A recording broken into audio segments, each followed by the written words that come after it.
Hello, hi, I'm Rohan. I'm currently a junior at Cambridge High School, and I'm working with Camp Police Youth Board and Houston to kind of put these conversations on mental health and help people out in the community. And Amy, if you'd like to introduce yourself. Sure, thank you. I'm Amy Morin, and I am the editor-in-chief of Very Well Mind, which is the biggest mental health website on the internet. I'm also a psychotherapist, and I write books. My first book was called 13 Things Mentally Strong People Don't Do.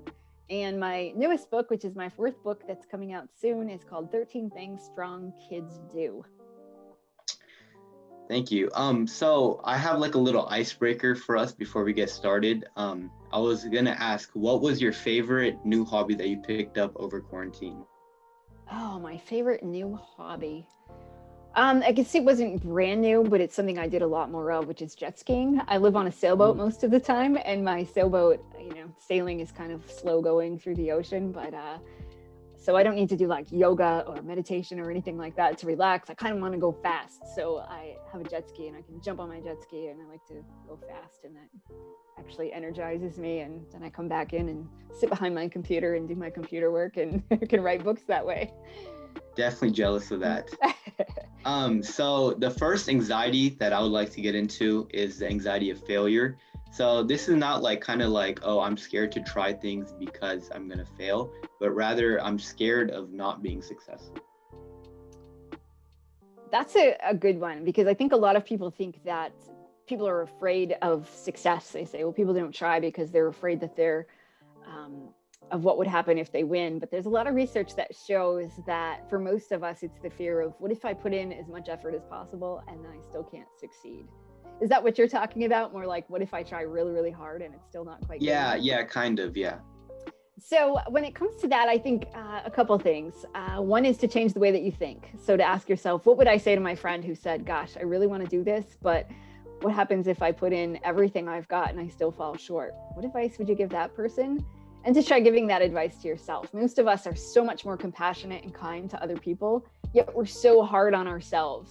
So sometimes just giving yourself a little dose of wisdom that you'd offer to a friend can help you feel a little bit better about it. And I think it also goes back to figuring out, well, let's play that through. What if you do put in all your effort and it doesn't work out? What would happen? So for people who say, well, if I apply to this college and I don't get in, then what? We'll play it through. What would happen? Well, maybe you'd have to go to your second choice college, or maybe you go to a different college, but 5 years down the road, what would your life look like? Sometimes we tend to think, well, I can't do this because I might fail. And then we assume that failure is the worst thing in the world. But the truth is, most of the time, even if we don't meet our goals or if we fall short, life still goes on and we can still have a really good life. You just have to play that through. So somebody said, I have a fear of, I want to get into this Ivy League school, but I don't dare apply because I might not make it. Well, what would happen? Well, 5 years from now, you'd still graduate from college. You'd still have an okay job. Your life wouldn't necessarily be ruined. You're not going to be homeless living under a bridge necessarily. And when you really play that through and you think, well, I'd still have friends and family, I'd still be able to do plenty of things with my career, sometimes then it just doesn't feel quite so scary. And with any fear, we know the best way to tackle it is to tackle it head on. So feel the fear, acknowledge it, just label it. When you just put a name to what you're feeling, it takes a lot of the sting out of it. So just being able to say out loud, I'm really anxious, I'm scared, I'm disappointed, I'm nervous about this can help you, and then move forward anyway. Yeah, I think the advice of kind of imagine that you're talking to a friend is great. And I think it could be applied to other anxieties as well. The next anxiety that I personally have is the anxiety of uncontrollables, which is like things that are out of my hands, but they still really have a big impact on my life, but I really have no control on what happens. Oh, that's a common one. And you're so smart as a high school student to have figured out that, because a lot of times people go really long time in life and without figuring that out. Well, it's one thing to worry about something that you can control. If you're worried about a test, you get to control how much you study. You can't control how hard the test is or whether the teacher puts the questions you want on there, but you can control how hard you study for it. And so a lot of times people put their energy into the wrong thing. They worry a lot about, what if the teacher makes a hard test? So just separating that out. Well, what do I have control over right now? And focusing on that can help a lot. And something that you might do when you notice that you're worried about something is to ask yourself, am I dwelling on a problem or am I developing a solution? So if we took that example of a test, Are you then using your anxiety to come up with a plan for how you're going to study for it? Or are you just ruminating on the fact that it might be a really hard test and it might not go well? If you're doing that, then you want to change the channel in your brain. If you're worrying about something you can't control, recognize it and then figure out what can I do to change the channel in my brain, because it's not helpful. The more you think about something you can't control, the more anxious you feel. The more anxious you feel, the more you think about things you can't control. Studies will show this all the time. So to change the channel in your brain, you might decide, okay, I'm going to get up and spend the next 2 minutes organizing my desk as fast as I can and set a timer for 2 minutes. Come up with some kind of a challenge. Maybe you're going to say, I'm going to see how many push-ups I can do in the next 60 seconds. Basically, you want to design something that will get your mind off of it. Maybe you say, well, I'm right-handed, so I'm going to try to write the alphabet backwards with my left hand and see how long that takes me. It can be anything silly. Or maybe you just have a project that you're going to work on, like I'm going to clean my room. But do something to get your mind off of it and distract it so that you change the channel literally in your brain. And that can help a lot. And one final thing is, for people that worry a lot, scheduling time to worry, it sounds ridiculous, but studies will show it's actually effective. So if you know, gosh, I am a worrier and I worry about so much stuff in my life and I can't help it, and worrying takes up hours of my day and it consumes so much of my time, then you might say, I'm going to schedule 15 minutes a day to worry. Maybe it's when you come home from school, or maybe it's right after you eat dinner. And you're going to put it in your calendar, but you have to schedule it to make it effective. So maybe you're going to say from 7 to 7:15 every night, I'm going to sit down and I'm going to worry.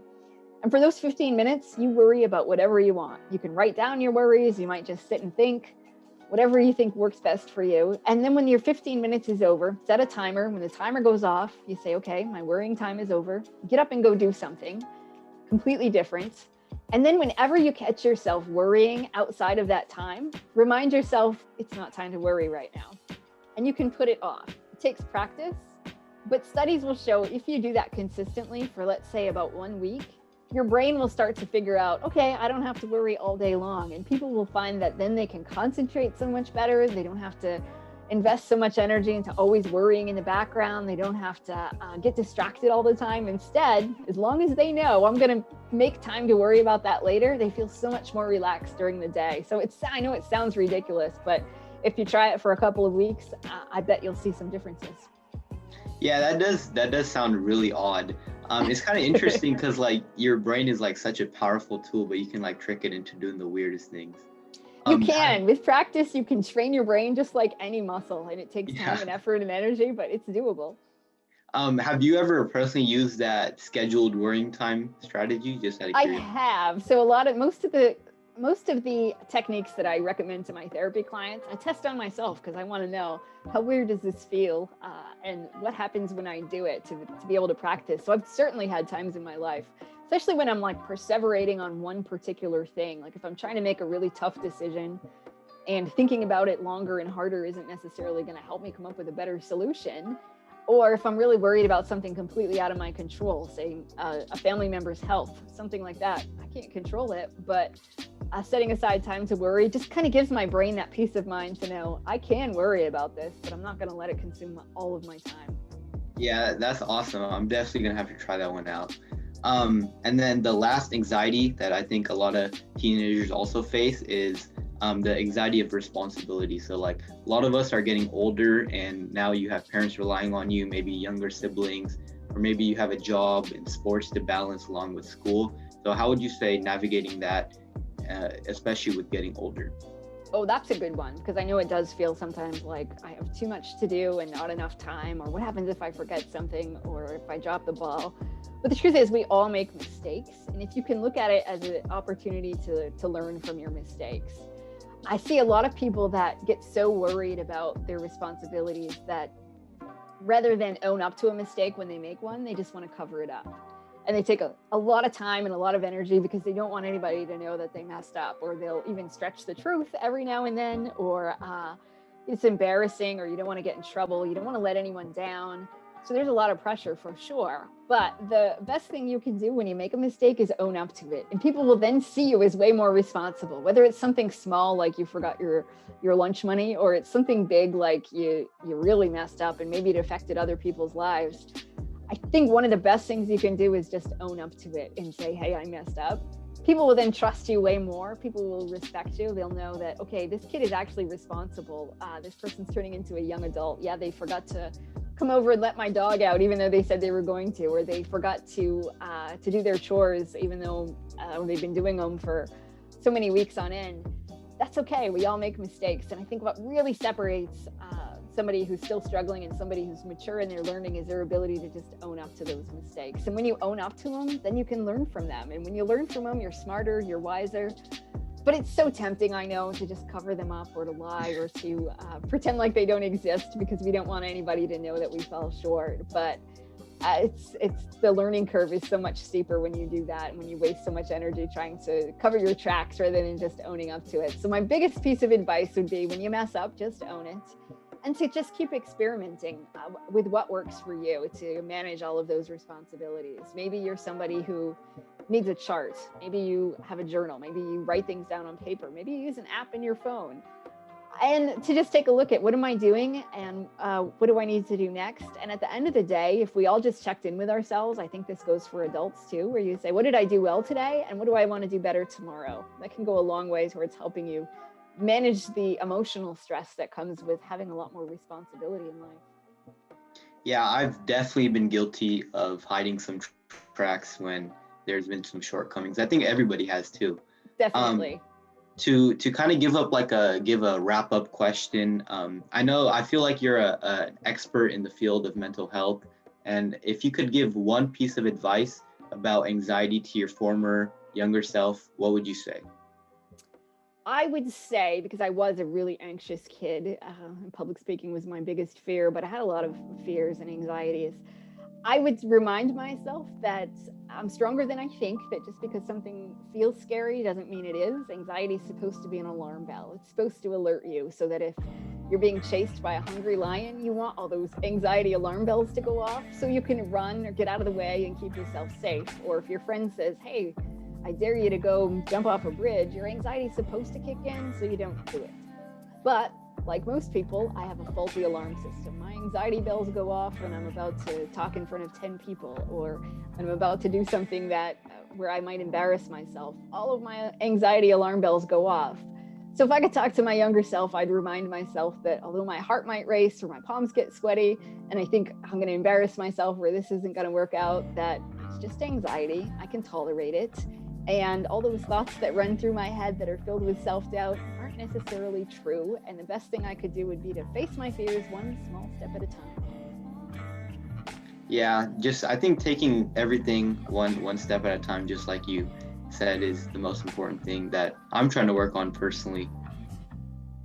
And I'm so happy that you're working on that. It's a tough thing to do, and for a lot of us, we just get anxiety makes us want to avoid things that feel uncomfortable, and the more we avoid them, the harder they are to face down the road. Yeah, I think finding your challenges and coming at them head on is the main thing that I think I've personally got better at, but definitely I know a lot of people who do struggle with that. Yeah.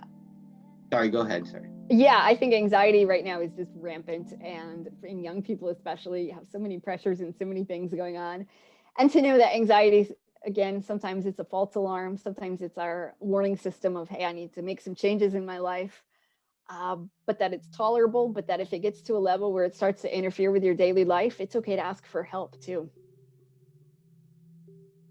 Amy, I just wanted to thank you for your time. Thank you so much for coming on here. And if you helped anybody out, including me, I just want to say thank you for all of them and me as well.